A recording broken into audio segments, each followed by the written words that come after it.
15 no's, 1 yes. The Duffer Brothers and the power of not quitting your weird idea.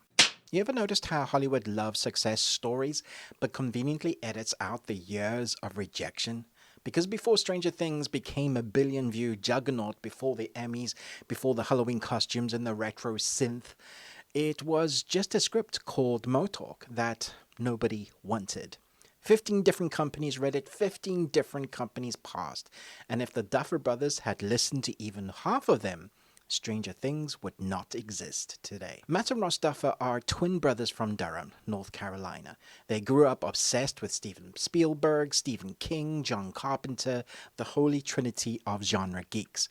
They went to Chapman University, graduating in 2007, right as Hollywood was collapsing under the weight of its financial crisis, which is not the ideal thing. They moved to Los Angeles with zero industry leverage, no family connections, no studio safety net, just scripts. They spent years writing projects that never went anywhere. They made a small horror film called Hidden, released quietly but barely noticed by anybody. They worked on Wayward Pines as staff writers, punched up scripts, rewrote scenes for other people, took whatever work paid the rent.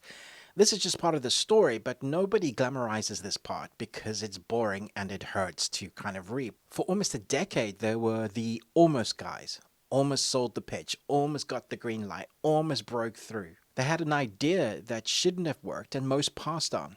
But in 2013, they wrote a new script.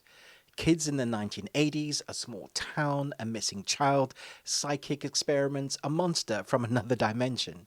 They called it Montauk, inspired by conspiracy theories surrounding real government experiments. And Hollywood hated it. Why? Because it violated every rule of TV development at the time. Executives said, Spielberg already owned this toad. Nostalgia is so passé. Kids couldn't carry an hour-long drama or part of what they were told. It was too scary for kids, too childish for adults, and most importantly, it was far too risky. This was the golden age of prestige TV, anti-heroes, grit, grounded realism. Nobody was asking for synths and bikes. 15 no's. They pitched it everywhere. HBO passed. They said wrong brand. AMC passed, too expensive. NBC passed. They said it's too violent. CBS said kids couldn't lead drama. Fox wanted to own the IP and the Duffers said no. They didn't just get rejected. They protected the soul of the show, even when it cost them deals. Over 2 years, they heard no again and again. This is usually where the story ends for most, where the script gets shelved, where the creator grows up and writes something else. But the Duffers didn't stop believing in their kids, or the monster, or the weirdness. In April 2015, Netflix listened. At the time, Netflix Originals was still an experiment. House of Cards had worked really well for them. Orange is the New Black won a bunch of awards. But the platform hadn't cracked genre nostalgia just yet. Netflix said yes, fast. 8 episodes, around 6 million per episode, full creative control. That's crazy. And here's the insane part. The Duffers had never run a show at this scale. Netflix gave them their trust. Most veterans wouldn't dare do that, but they did. And the Duffers immediately jumped on the chance to show them what they could do. They cast unknown kids. They brought back Winona Ryder. They shot in Georgia to stretch the budget. They insisted on practical effects. Every executive note became a fight with them as well. Age them up, they said. No, they said.